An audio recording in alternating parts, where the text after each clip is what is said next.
Bonsoir tout le monde. Bienvenue à cette rencontre, cette séance ordinaire du Conseil municipal du 5 juillet 2021. Je veux souligner que le conseiller Fernand Croteau ne peut être présent ce soir, qu'il est retenu. Alors, et aussi souligner également que ce soir, on souligne les 45 ans de Silicium Québec, qui est né, pour ceux qui ont suivi l'actualité, en 1976, et la compagnie s'appelait SKW. Alors, 45 ans plus tard, on est heureux de voir que la compagnie est toujours sur place et est toujours aussi intéressante pour les citoyens de Bécancour. Il y a aussi, ça permet de souligner que la première grande entreprise du parc de Bécancour, qui était CIL, qui est devenue aujourd'hui Olin, fêterait, elle, aujourd'hui, son 47e, là, parce qu'ils sont arrivés ici en 1974. Alors, je veux vraiment souligner ces éléments-là qui font partie maintenant de l'histoire industrielle de Bécancour. Alors, si on y va avec l'adoption de l'ordre du jour, est-ce qu'il y a quelqu'un qui propose l'adoption? Mario Gagné. M. Gagné le propose. L'approbation des procès-verbaux de la séance ordinaire du 7 juin 2021 et deux séances extraordinaires très, très courtes, là, 14 et du 21 juin 2021. Les deux touchaient des points pour lesquels on avait des dates butoirs à rencontrer. Donc, c'est ce qui explique les deux petites séances extraordinaires que donc, vous pouvez copier de toute façon sur le site Internet de la Ville. Alors, est-ce qu'il y a un proposant pour l'approbation des procès? Raymond Saint-Onge. M. Saint-Onge le propose. Dépôt de documents. Rapport financier du trésorier et rapport du vérificateur externe pour l'année 2020. Alors, simplement, si tu veux, Caroline, on va publier. Alors, je ne sais pas si vous voyez bien là, sur l'écran. Alors, je vais y aller de façon assez simple. Donc, on parle de l'année 2020, le rapport financier dont on a reçu copie de nos vérificateurs cet après-midi même. Alors, ça vous donne globalement, si vous regardez en milieu de page, que les revenus pour l'année 2020 ont été de l'ordre de 30 400 on avait prévu 30 433 000 et les résultats pour l'année 2020 ont été de 32 437 000. Alors, donc, on a un excédent de revenus sur les dépenses prévues de 2 millions. Maintenant, il y a eu aussi 874 000 de dépenses qui ont dépassé les prévisions et qui ont fait que, un petit peu plus haut, au-dessus de la ligne verte, là, vous voyez que le montant, tu peux baisser un peu, Caroline, là, juste au-dessus, au-dessus de ça. Non, au-dessus. Au début. Alors, vous voyez, juste au-dessus de la ligne verte, là, ce qui vous indique que l'excédent, finalement, au 31 décembre, était de 1 129 000. Alors, c'est le 2 400 000 que vous avez, moins un 875 000 que vous allez voir plus loin, qui donne un net de 1 129 893. Analyse des revenus, donc ce 32 437 000 $-là qui a été réalisé, il s'analyse ou il se décrit selon les lignes que vous avez plus bas. Et vous voyez que je vais sur les principales lignes, là, les taxes ont eu un montant de 541 786. Alors souvent, bien là, évidemment, c'est toutes les nouvelles maisons qui sont portées au rôle et on donne beaucoup de permis par les années qui courent. Donc, le résidentiel y est aussi en bonne partie. Et aussi, lorsque, par exemple, il y a des investissements qui font dans des entreprises et qui entrent au rôle 1 an ou 2 ans ou 3 ans plus tard, selon les circonstances, bien, les résultats peuvent arriver plus tard. Alors, par exemple, la compagnie Greentone est possiblement impliquée là-dedans, ce qui a fait une augmentation des taxes qui n'avaient pas nécessairement été prévues parce que l'évaluation n'avait pas nécessairement encore été établie dessus. À la 4e ligne, vous voyez l'imposition des droits. C'est un autre élément, ça, qui est assez imprévisible.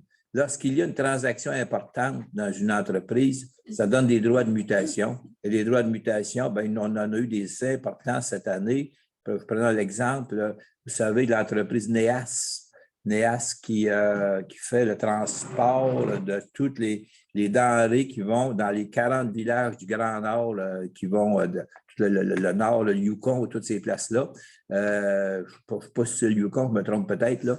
Il y a 40 villages où tout passe par le port de Bécancour et par la compagnie NEAS qui s'est établie cette année. C'est une très belle entreprise. qui a 5 bateaux qui voyagent dans les villages autochtones et qui transportent toutes les denrées, vous imaginez, des automobiles, des matériaux de construction, des questions d'épicerie, de pharmacie, tout ce que vous pouvez avoir besoin. Donc, ils desservent ces populations-là qui emploient une 50aine de personnes dans le parc à Bécancour et beaucoup de Bécancourois qui travaillent là. Donc, c'est un exemple que je vous donne qu'ils ont acheté une bâtisse 6 millions. Alors, ça a été un transfert qui a fait qu'on retrouve ce montant-là de 566 000. Et des transferts conditionnels qui sont un petit peu plus bas. Alors, par exemple, on va avoir des transferts cette année, un exemple, à cause de la COVID. On a reçu un montant de 600 000 si je ne me trompe pas, du gouvernement, 800 000 de la part du gouvernement provincial pour aider les municipalités à passer à travers la crise de la COVID. Donc, ce montant-là fait partie des transferts conditionnels qui ont été remis à la municipalité et qui n'étaient pas nécessairement prévus à ce moment-là et qui a fait la différence là, du 2 400 000 que vous voyez à la première page.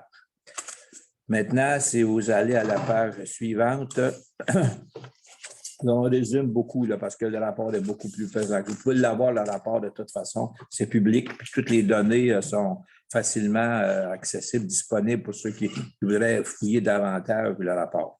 En ce qui concerne les charges de fonctionnement, donc les dépenses, donc, que je vous mentionnais, je vous avais dit qu'on avait 2 400 000 de suppléments de revenus, qu'on avait eu aussi des dépenses supplémentaires de l'ordre de 875 000, et ça, vous avez l'explication, qui est à la page 3, selon les divers secteurs. Au niveau des transports, il y a eu des dépenses moins que prévu, 147 000. En hygiène du milieu, moins que prévu, 175 000, et ainsi de suite, à l'exception que vous voyez à la ligne D, dans le bas de la page, qu'il y avait une conciliation de 3 13 000, c'est-à-dire que ce montant-là, ce sont des dépenses d'immobilisation qu'on a financées à même nos revenus plutôt que d'aller sur de l'endettement. Donc, ça explique la différence de 874 207, mais ça n'a pas été de l'argent dépensé dans les services, c'était de l'argent dépensé en immobilisation de toute nature. Ça peut être pour des routes, ça peut être pour des équipements et le reste. Donc, ça explique donc le 2 millions moins le 875 000, ça donne le 1 129 000 que vous avez vu à la page, le 1 129 000, oui, que vous avez vu à la première page. Je saute par-dessus tous les petits éléments de justification de chacune des dépenses. Et pour aller à un point qui est très important, celui de l'endettement de la ville à long terme. Alors là, vous avez beaucoup de phrases, de lignes qu'on pourrait analyser, mais l'important, c'est la ligne 13. Alors, si tu veux remonter à la ligne 13, c'est elle qui est la ligne directrice, la ligne maîtresse. Alors, vous voyez, vous avez l'endettement de la ville à la fin de toutes les années depuis 2014. Là, vous voyez que ça se maintenait aux alentours de 52, ça a descendu à 47, 52. Parce qu'il faut comprendre que quand il y a une diminution de la dette, ce n'est pas parce que la dette diminue nécessairement, c'est parce qu'il y a des éléments qui ont été réalisés dans une année, mais qui vont être financés l'année suivante. Alors, ça peut expliquer des fois qu'il y a des disparités. Et comme vous voyez, notre dette a été constante depuis 2014 et on va terminer 2020 avec 49 256. On s'était fixé comme plafond 50 millions de dettes, ce qui nous apparaissait quasiment impossible parce que, reportez-vous, en 2004, on était à 52 millions. On avait dit on va essayer de gérer notre ville pour maintenir le cap à 50 millions maximum. C'est réalisé, puis on va laisser aussi un petit surplus à la fin de l'année qui vient qui pourrait servir à la baisser encore davantage. Et on est à 26 de la richesse foncière uniformisée. On avait établi 25 alors on est à 26 Notre dette représente 26 de toute la valeur du 1 milliard, 7,8 qu'on a dans la ville de Bécancour. Donc, et on est à 155 du revenu. Alors, on s'était fixé 150 par rapport au revenu annuel de la ville. Donc, on rencontre tous les critères qu'on s'était donnés en ce qui concerne la gestion de la dette. Ça, on en est extrêmement fiers. Il ne faut pas oublier là-dedans aussi que la dette se divise en deux parties. Il y a la dette qui est assumée par l'ensemble des citoyens, Et il y a aussi la dette qui est assumée par des secteurs. Quand on parle des dates de secteurs, vous le voyez à la ligne 14, ça, c'est une dette qui est assumée par les propriétaires de maisons qui se sont bâtis dans les 10 ou 15 dernières années, qui ont assumé le coût des infrastructures devant ces maisons-là. Donc, quand ils se bâtissent une maison neuve, qu'on dit qu'on a investi 1,5 million dans un secteur résidentiel, ce n'est pas une dette nette qu'on dit à tous les citoyens de la ville de Bécancour, c'est une dette de secteur parce que ces gens-là, pendant 20 ans, vont assumer le coût de toutes les infrastructures qui passent devant la porte chez eux. Ça peut représenter, dans bien des cas, à peu près 1 000 $ par année pendant 20 ans. Donc, c'est ça qui est la dette de secteur que vous voyez là, qui n'est pas chargée à tous les gens de la ville de Bécancour. Ça va être la même chose aussi, par exemple, en ce qui concerne la fibre optique, qui ne sera pas une dette de la ville de Bécancour, mais qui va être une dette de secteur aussi. Parce que la dette va être assumée par tout le monde qui va prendre un abonnement et puis qui va payer son dû. Donc, ça fait à peu près le tour. Il n'y a pas de surprise, là. Je pense que c'est un beau rapport qu'on a eu, en tout cas, selon nos experts. Il semblerait qu'on est pas mal chez la coche, pour employer l'expression. Ça va pour tout le monde? Ça résume pas mal la situation. Pour 3.2, on a le rapport de la consultation écrite sur le premier projet de règlement sur le numéro 1635. Ça, c'est la consultation écrite concernant le projet de la rue des Aigles, secteur Gentil. Donc, vous pouvez on va y revenir de toute façon à un point plus loin pour donner peut-être un peu plus de détails sur ce rapport de consultation-là.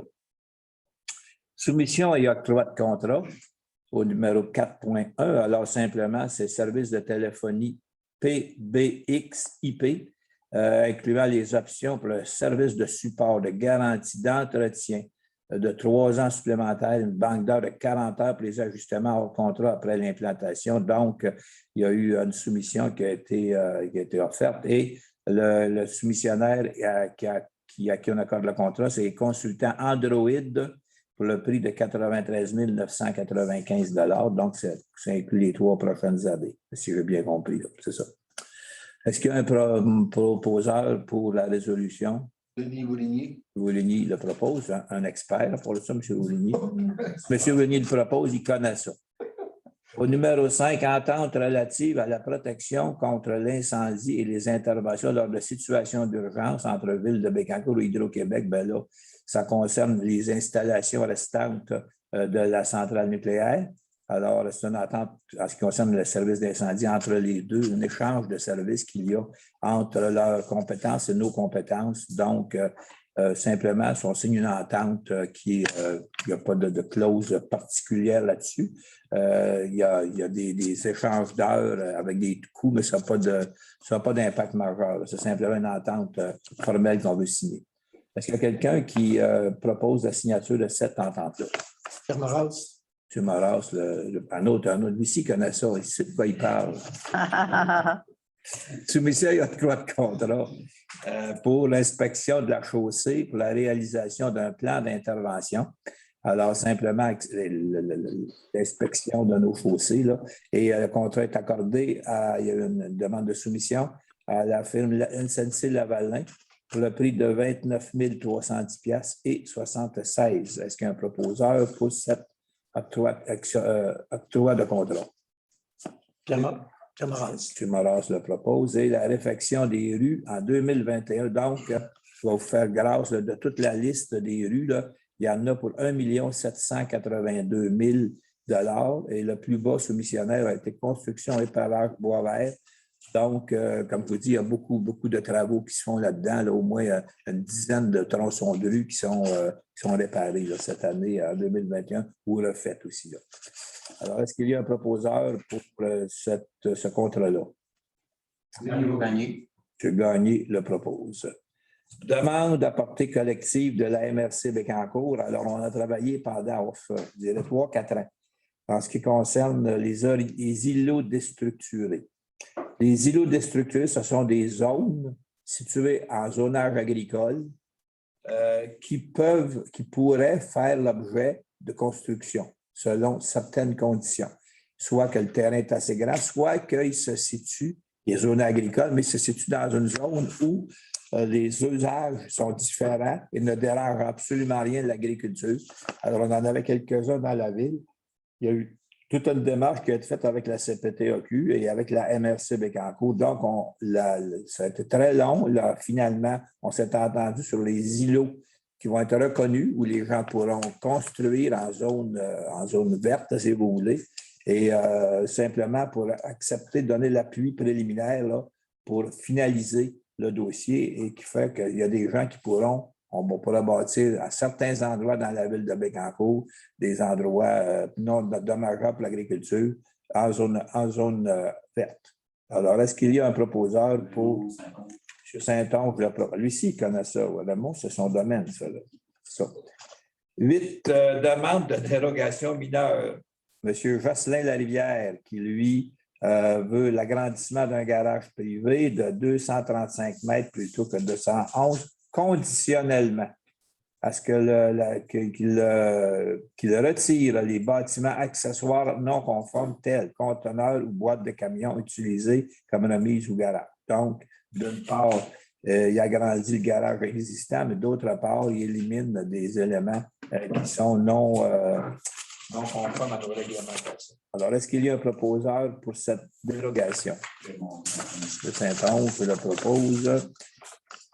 Construction Jocelyn Bouvier, ça c'est pour ceux qui le connaissent, c'est le Harley-Davidson, secteur Saint-Grégoire sur la rue Arsenault. Alors, c'est l'agrandissement d'un bâtiment accessoire qui va venir remplacer simplement des bâtiments non conformes, encore la même chose, des conteneurs qui sont actuellement utilisés comme remise de garage. Donc, on accepte qu'ils agrandissent, il y a de l'espace en masse, qui agrandissent son garage, à condition qu'il fasse disparaître d'une quantité égale de containers non conformes. Alors, est-ce qu'il y a un proposeur? Boulinier. M. Boulinier le propose. Et finalement, Auger Dubord, arpenteur géomètre, qui font la demande pour autoriser la construction d'un bâtiment à une marge avant de 5,1 mètres au lieu de 7 mètres. Ça ne cause aucun problème puisqu'il est sur un coin de rue. Alors, ça se passe tout ça sur la rue du Puy, dans le secteur Mébourg-Saint-Grégoire. Alors, est-ce qu'il y a un proposeur pour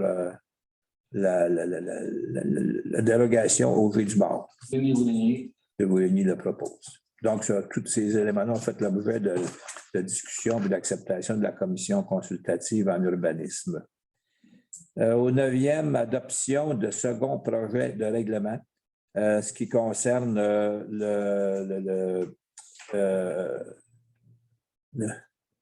le secteur gentil, c'est ça, c'est la rue des Aigles. Donc, c'est important de mentionner qu'il y a eu une rencontre de citoyens à travers par les virtuels. C'est important de mentionner aussi qu'on en est au second projet de règlement. Le premier projet a été déposé.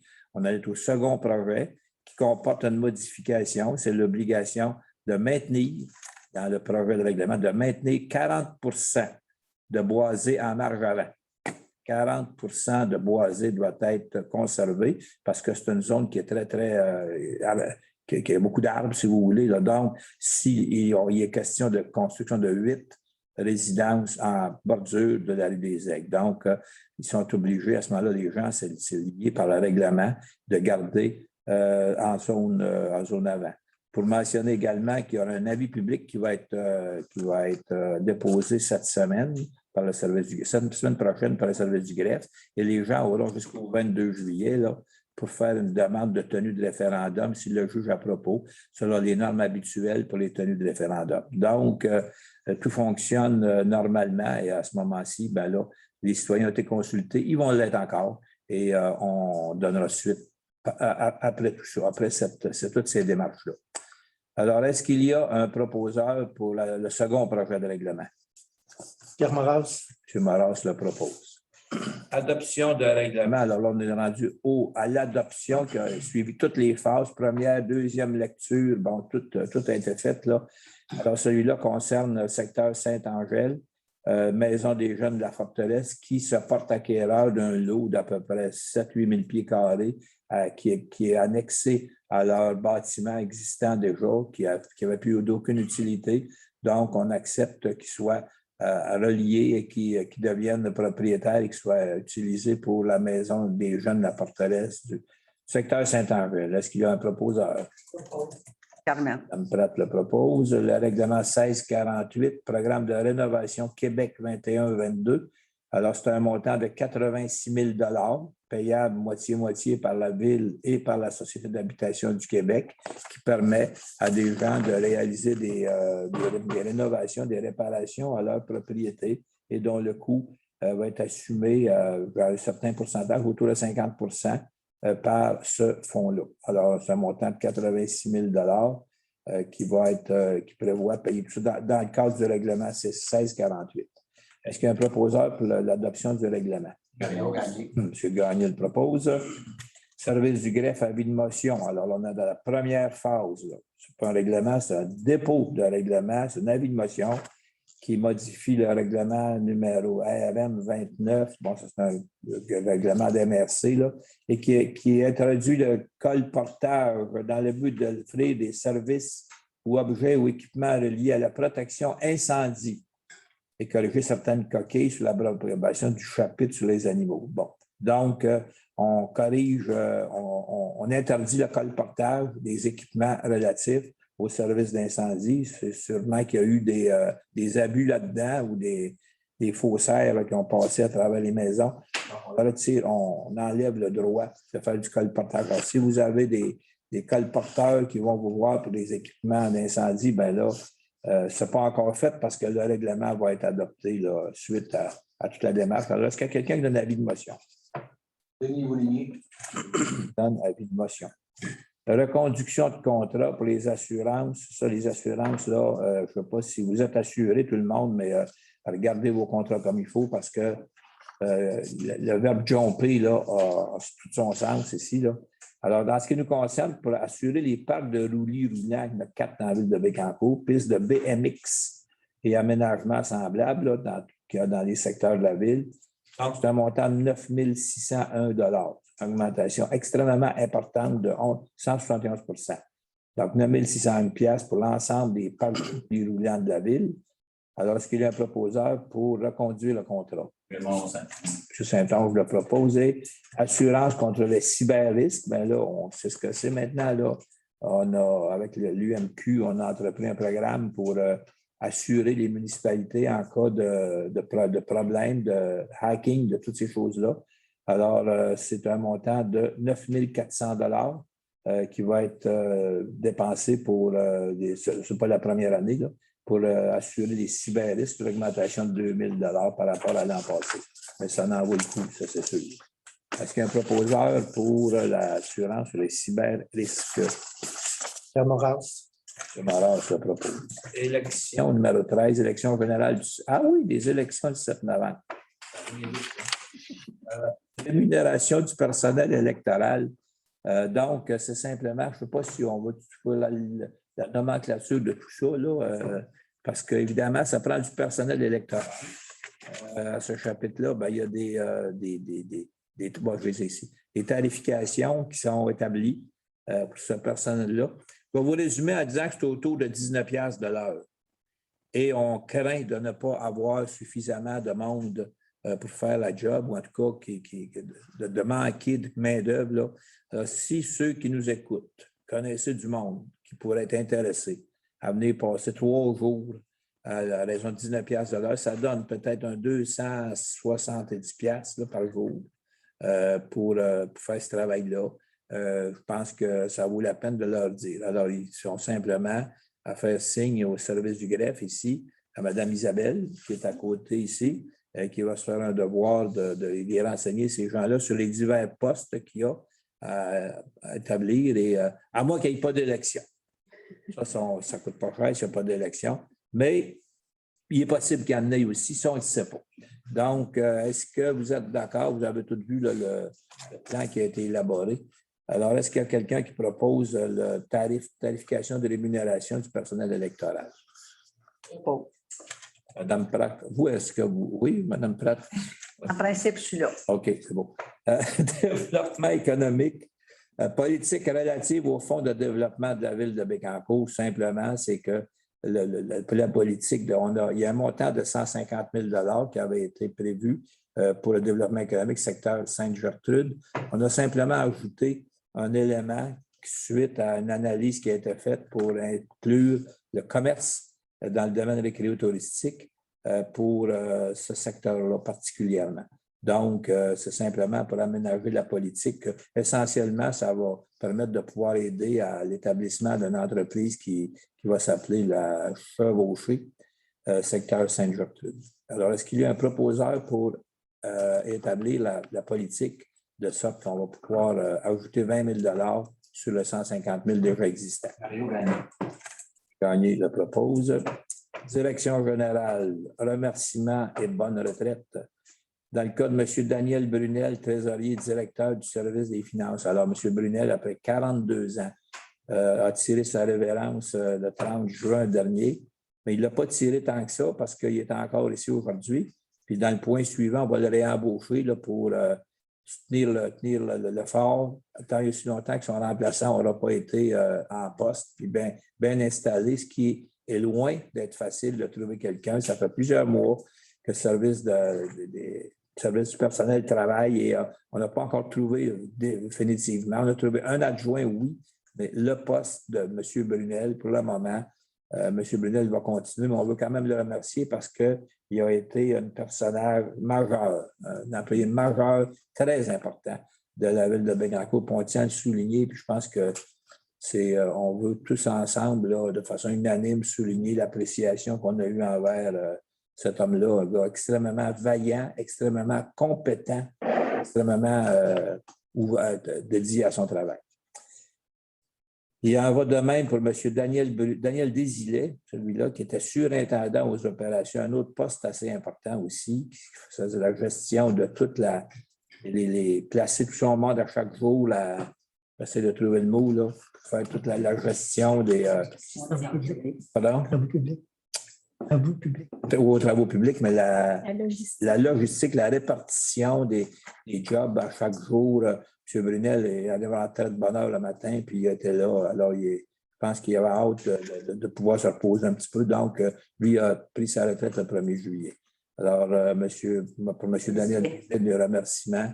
Alors, je pense qu'on est unanime. As-tu besoin d'un proposeur? J'aurais besoin de 2 proposeurs, un pour M. Brunel et un pour M. Desilets. Denis Bouligny. Pour M. Brunel, Oui. Pierre Moras. C'est beau. Et un peu dans le même ordre d'idée, embauche d'un trésorier, mais là, c'est un employé cadre temporaire, évidemment. Il n'a pas pris sa retraite, qu'on le réengage, mais là, comme il accepte, aux mêmes conditions qu'il y avait auparavant, ce qui est assez remarquable, M. Brunel accepte de continuer pour un bout de temps comme employé cadre temporaire. Alors, aux mêmes conditions qu'il y avait comme directeur général adjoint aussi. Alors, est-ce qu'il y a un proposeur pour l'embauche de M. Brunel? Carmen. Mme Pratt le propose. Alors, ça fait le tour des sujets qu'on avait à l'ordre du jour. Ce n'est pas un sujet bien lourd ce soir. Est-ce que les membres du Conseil, vous avez des sujets ou autres commentaires que vous avez à faire à la fin de cette rencontre? Moi, je voudrais inviter les gens à venir visiter l'Écho des origines. C'est ouvert au public. Vous faites votre inscription par courrier ou électronique ou par téléphone. C'est magnifique. Je travaille là comme bénévole 2 soirs semaine. Alors, je trouve ça très beau. On a de très bons commentaires. Alors, bienvenue. Bienvenue tout le monde. C'est une expérience qui dure 2 heures en soirée. 1h80. Hein? Pas tout à fait 2 heures. Ouais. Ça dépend de la vitesse que tu marches. C'est une bonne marche. C'est bon pour les enfants, c'est bon pour leurs grands-parents et leurs parents, c'est bon pour tout le monde. Et ça... L'émotion que les enfants ont juste à rentrer pour apprendre à manipuler la branche, déjà sont émerveillés. Je vous dis, je suis là, je trouve ça pas mal de fun. Merci, Mme Pratt. Je vais continuer un peu dans la même veine que Mme Pratt. Je vais souhaiter à tout le monde de passer une agréable été. Et on a une offre touristique diversifiée dans la ville de Bécancour, fait qu'on peut pratiquer le tourisme local pour faire suite à l'achat local. Eh bien, moi, je vous invite à maintenir vos règles concernant la COVID, concernant toujours être prudent, malgré que Ça va très, très bien, mais je pense qu'il faut rester aux aguets et je vous recommande de donner à vos proches d'aller se faire vacciner, particulièrement les jeunes. Ça va très bien. J'y suis allé. Moi, mon deuxième vaccin est donné. Et ça prend pas de temps. C'est vraiment facile. Ça fait pas mal non plus. Maintenant aussi, prudence sur les routes. Vous allez avoir beaucoup de véhicules par rapport aux vacances. Alors, soyez prudents et vigilants. Vacances d'été à tout le monde. Merci. Également, je veux vous souhaiter des bonnes vacances et d'une façon particulière au personnel de la santé qui, en 2020, n'ont pas eu beaucoup de vacances. Donc, une mention spéciale à ces gens-là. Au personnel enseignant ainsi qu'aux élèves, ils ont tous le mérite d'avoir des bonnes vacances. Merci. Bonsoir, on a eu notre Assemblée générale annuelle de Quai en Fête. Je veux souligner le travail du personnel de Quai en Fête. Et puis, il y a beaucoup de bénévolat dans cette organisation-là. Et aussi, on avait comme lancé les dés en disant on va faire une programmation quand même. On n'est pas pour dire parce qu'il y a une situation particulière, il ne se passe rien sur le quai dans la ville de Bécancour. Donc, on avait lancé les dés pour la programmation. Ça a été accepté par la santé publique. Fait que vous êtes invités là, Quai en Fête, une très belle programmation durant tous les dés. Merci. Ben, vous avez compris, il y a un peu deux messages majeurs. Le premier, c'est de profiter de l'été de Bécancour parce qu'on a vraiment une programmation exceptionnelle malgré la pandémie, parce qu'on est en train de s'en sortir et enfin, on peut commencer à y aller. Et je pense à tout ce qui s'est ajouté. Je pense avec les activités nouvelles qu'il y a du Moulin Michel, ça vaut la peine de le regarder. Partout dans tous les secteurs de la ville, il y a de l'activité de façon incroyable. Alors, ça, c'est le premier geste. Et le deuxième, ça a été mentionné, là. Les vaccins. Le vaccin, là, il y a des catégories de personnes qui l'ont été vaccinées, puis c'est correct, mais il y en a que ce n'est pas suffisant. Et ça risque, des 18-29, là, ça risque de causer possiblement des problèmes parce que c'est tous les jeunes des cégeps, par exemple, des universités à l'automne, ceux qui n'ont pas été acceptés ou qui disent qu'ils ne veulent pas croire à ça, on a un problème, là. Et ça ne serait peut-être pas le fun de retomber, même si aujourd'hui, M. Christian, comment il s'appelle le premier ministre? Le ministre, là, Christian Dubé, disait qu'il n'avait pas l'intention de retourner en confinement à l'automne. Si jamais ça partait, ça ne serait pas drôle. Alors, il n'y a pas de chance à prendre. Puis je pense qu'il faut quand même y aller mollo puis y aller de façon très progressive. Alors, ça fait le tour. Est-ce qu'il y a des questions venant de la salle? Il y a des gens. On espère bien que ça soit une de nos dernières encore en virtuel. En virtuel. On a hâte que la salle soit ouverte ici pour recevoir notre monde. Ça fait 1 an et quart qu'on n'en a pas vu. Alors, on a bien hâte d'avoir du monde ici. Alors, est-ce qu'il y a des questions, des commentaires? La parole est à vous. Levez la main. Marc, levez la main. Oui, M. Dantigny, allez-y.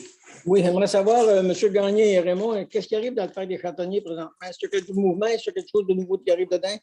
Parce que ça a l'air assez délabré. Pour les dernières nouvelles que j'en ai, c'est qu'il va peut-être avoir un petit retard de mettre ça en location, comme prévu. Sauf qu'il continue quand même à faire de la préparation. Et le type, pour l'avoir rencontré, c'est que lui, il ne veut pas faire de location tant que le site n'est pas bien aménagé. Il va faire ça probablement en 2 étapes. Lui, il est plutôt là les fins de semaine de ce qu'on m'a rapporté. Dans la semaine, évidemment, c'est un peu plus tranquille. Mais les fins de semaine, il est là, puis il est réaménagé. Puis lui, il se sert de ça aussi parce qu'il y a quand même beaucoup d'équipements pour lui. Donc, le va-et-vient est beaucoup plus achalandé les fins de semaine. Merci.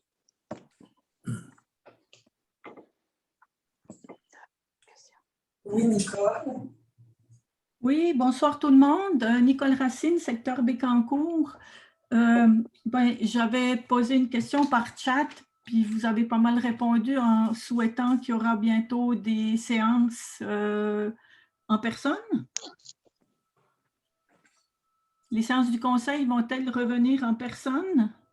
Ce n'est pas nous autres qui prenons la décision, Mme Racine, c'est vraiment la santé publique. Nous autres, on le souhaite de tout cœur. On a tellement hâte que ça arrive, mais pour le moment, à cause du problème de la distanciation du 2 mètres, à cause de la grandeur de la salle que nous avons, on pourrait recevoir 8 personnes de la manière que c'est actuellement. Alors, vous comprenez que qui est-ce qu'on reçoit, de quelle façon ils s'inscrivent, comment on fait la sélection. On va créer plus de désagréments qu'on va créer de monde content, là. Alors, pour le moment, c'est comme ça. Maintenant, est-ce que la prochaine du mois de... la prochaine, ça va être au mois d'août.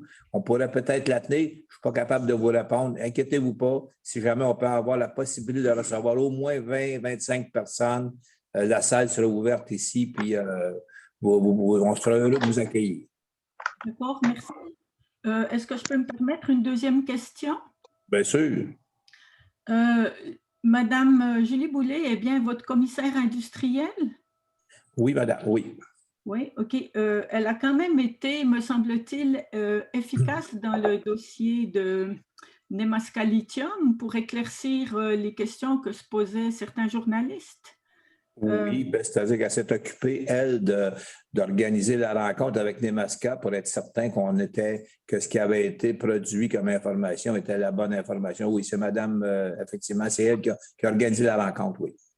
Dites-moi, madame Boulet, est-ce que c'est possible d'obtenir des rencontres avec elle à titre personnel, par exemple? Absolument. Vous avez juste à l'appeler à l'hôtel de ville, puis je pense qu'elle se fera un devoir puis un plaisir de vous rencontrer. D'accord, merci beaucoup.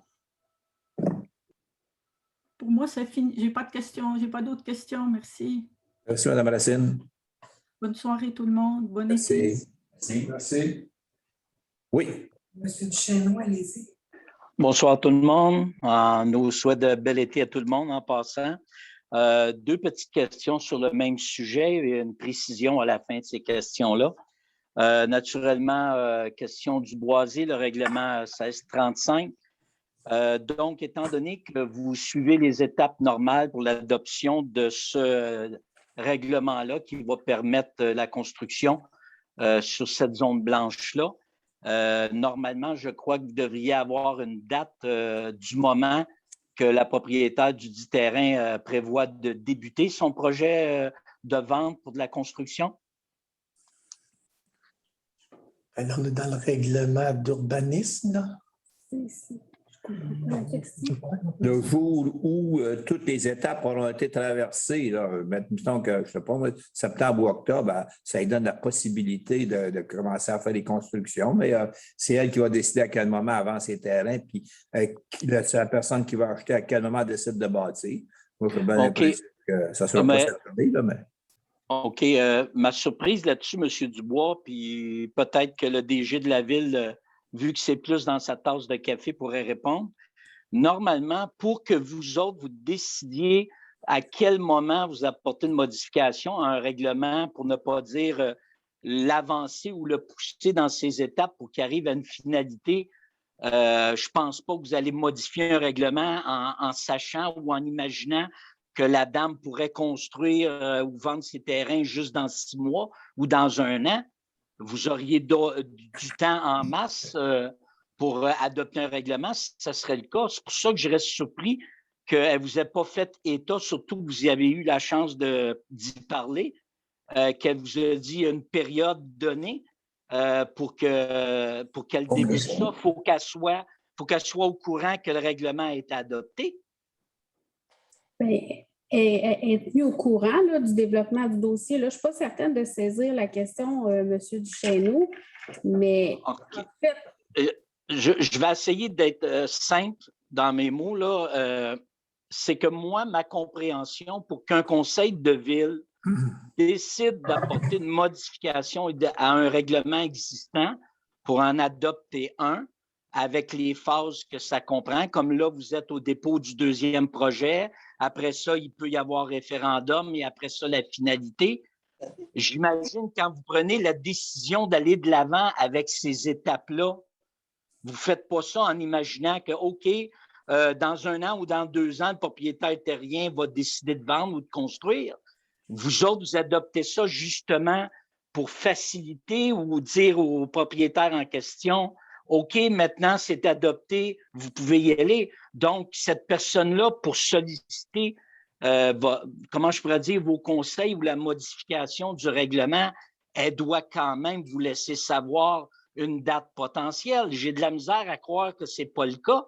Sinon, vous pourriez adopter toutes sortes de modifications sur des règlements, puis ça serait effectif seulement dans 1 an, 2 ans ou 3 ans. Vous devez quand même avoir une base. En fait, comment ça fonctionne, c'est que quand on fait une modification à un zonage, normalement, c'est parce qu'il y a quelqu'un qui nous l'a demandé. Là, on ne le fait pas d'emblée comme ça. Donc, on s'entend sur le dossier où c'est le propriétaire qui nous a approché pour faire une modification parce qu'elle a un projet à réaliser, à concrétiser. Sauf qu'elle est bien consciente que pour y arriver, bien, il y a des étapes légales à franchir. Et c'est certain que tant que ces étapes-là ne seront pas franchies, ben, si elle décide de vendre les terrains, nous, on n'a pas de contrôle sur le privé, mais c'est peut-être pas à son avantage. Là, il y a un bout de privé que la Ville ne peut pas contrôler. Nous, ce qu'on va contrôler, c'est la modification réglementaire. Par contre, par la suite des choses, comme ce n'est pas une entente promoteur ou quoi que ce soit, ou qu'on n'a pas de contrôle sur le après, la séquence pour vendre les terrains, ben, la Ville, on n'est pas là. On n'est pas là non plus pour gérer le privé dans la forme là, des transactions vraiment privées. Là. Nous, on est là pour la réglementation municipale, comment on veut que ça soit fait au niveau municipal. Je ne sais pas si je réponds à la question. J'imagine, vous essayez de me donner le plus d'informations possible, puis je ne veux pas en faire un débat, laisser l'occasion aux autres de poser leurs questions. Sauf que vous venez de dire, c'est exactement ce que je viens de préciser d'une autre manière. Elle vous a approché en vous disant, bon, moi, je prévois vendre mes terrains pour de la construction. Est-ce qu'il est possible d'amender tel règlement pour justement que je puisse débuter ça? Donc, j'imagine qu'au niveau de la Ville, les personnes responsables de ces démarches-là ont certainement dû avoir le réflexe minimum de dire, OK, madame, parfait, ou avez-vous une petite ordre d'idée quand est-ce que vous aimeriez débuter la vente de vos terrains pour que nous, on sache où on s'en va dans nos étapes. Sinon, ce soir, on pourrait être juste à la première étape. En fin de compte, ma question est simple. Elle est où l'urgence d'adopter ce règlement-là présentement si vous n'avez pas une date de début de projet? C'est simple, c'est pas compliqué. On n'est pas en urgence, pas du tout. On suit simplement la normalité d'une façon d'opérer d'un citoyen qui demande la possibilité de réaliser un projet comme ça nous arrive à peu près 50 fois par année. Alors, on suit exactement et en respectant surtout tout ce qui touche le voisinage, qui touche le zonage de la section. L'important, c'est qu'on consulte et puis non, on n'est pas pressé, c'est pas ça du tout. Là, on suit simplement sans pousser d'aucune façon, on ne fait aucune pression sur personne pour suivre le dossier. La semaine prochaine, il va y avoir une présentation qui va être faite. Là, vous avez 2 semaines pour réagir puis pour dire, bon, ben, je ne suis pas d'accord et je demande un référendum. Alors, selon la procédure qui va être publiée partout, et sur le Courrier Sud, sur les réseaux sociaux, un petit peu partout. On ne peut pas être plus transparent qu'on l'est là. Et suite à ça, bien, quand on aura traversé ces étapes-là, qu'on dira, bon, on est en mesure d'adopter le règlement final, bien là, on tombe sur le marché régulier normal. Une personne qui vend à une autre personne, puis l'autre personne qui décide de se bâtir. On n'a pas établi de calendrier d'aucune façon de vente par la suite. Là, on sait une chose, c'est que le règlement permettra de bâtir une maison avec certaines limitations qu'on vous a mentionnées ce soir. C'est tout. Ça arrête là, comme partout ailleurs. Parfait, M. Dubois. Merci tout le monde. Il n'y avait pas de doute de ma part là, de quoi que ce soit. C'est juste une interrogation que je soulevais et je reste quand même encore surpris qu'au niveau des échanges entre la propriétaire et la Ville, il n'y a pas certaines précisions. Je veux clore là-dessus, puis vous avez mis une petite interrogation de plus, Monsieur le maire, lorsque vous avez fait mention des îlots déstructurés, donc des terrains dits en zone verte agricole, que la Ville en possède certains. Vous n'êtes pas sans savoir, tout le monde en entour de la table, autant la greffière que le DG, que la dame propriétaire de la zone blanche qu'on vient tout juste de discuter est aussi propriétaire d'une zone verte agricole qui est 2 fois, pour ne pas dire 2 fois et demi, plus grande que la zone qui va être permis de construire. Est-ce que vous avez quelque information ou vous êtes au courant que ce terrain-là ferait partie ou pourrait faire partie des îlots déstructurés, étant donné qu'au niveau agricole, à proximité, dans les rues avoisinantes, il n'y a rien à moins d'aller en bas complètement sur des milans où il y a des terres agricoles.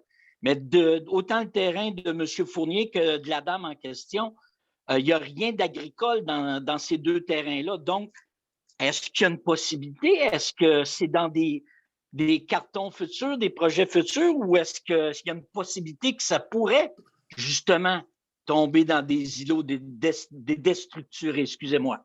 Mettons que ça tomberait dans les îlots déstructurés, bien, ça voudrait dire que le terrain vert dont vous faites mention deviendrait constructible lui aussi.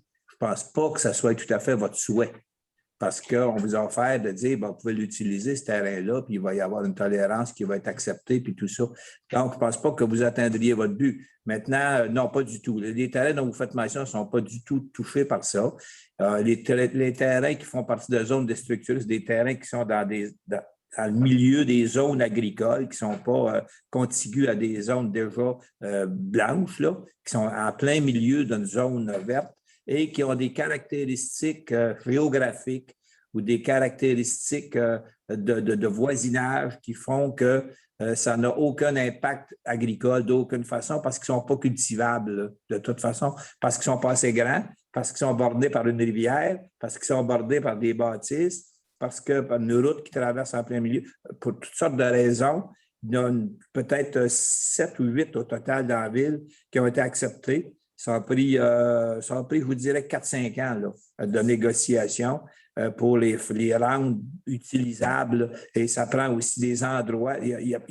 On pourrait vous embarquer là-dessus longtemps. Là, c'est assez complexe, la question des îles déstructurées. Mais ça peut te permettre... Donc, oui, oui. OK. Donc, parfait, Monsieur le maire. Pour reprendre une expression qui a été utilisée dans une réunion passée, j'imagine qu'on va se rendre au cimetière avant qu'on voit cette zone verte-là être déstructurée, si je peux dire.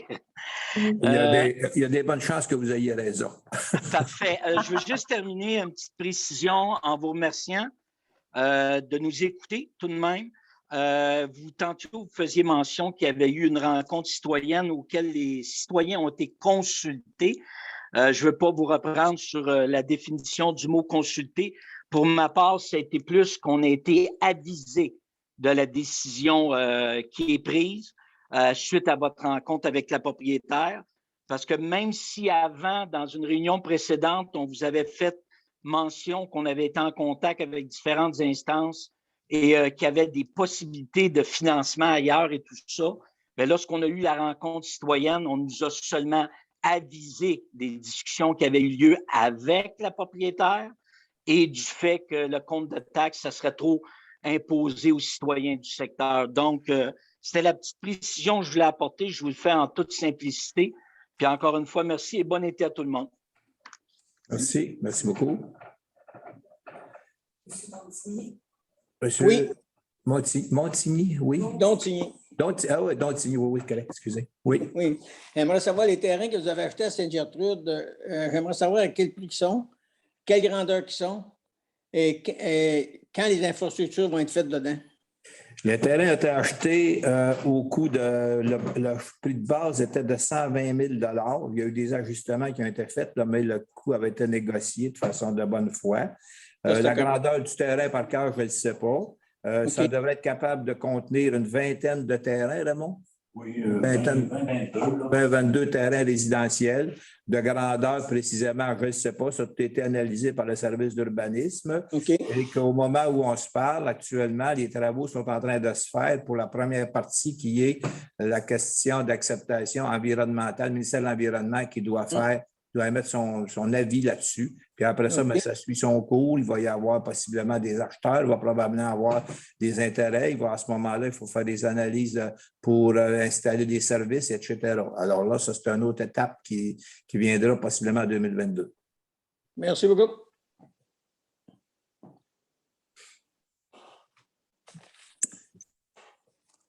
Ça fait pas mal de tour. Alors, merci beaucoup de votre présence, de vos interventions. Je vous souhaite une belle fin de soirée. Je vous souhaite un bel été, du soleil en masse, pas trop d'orage.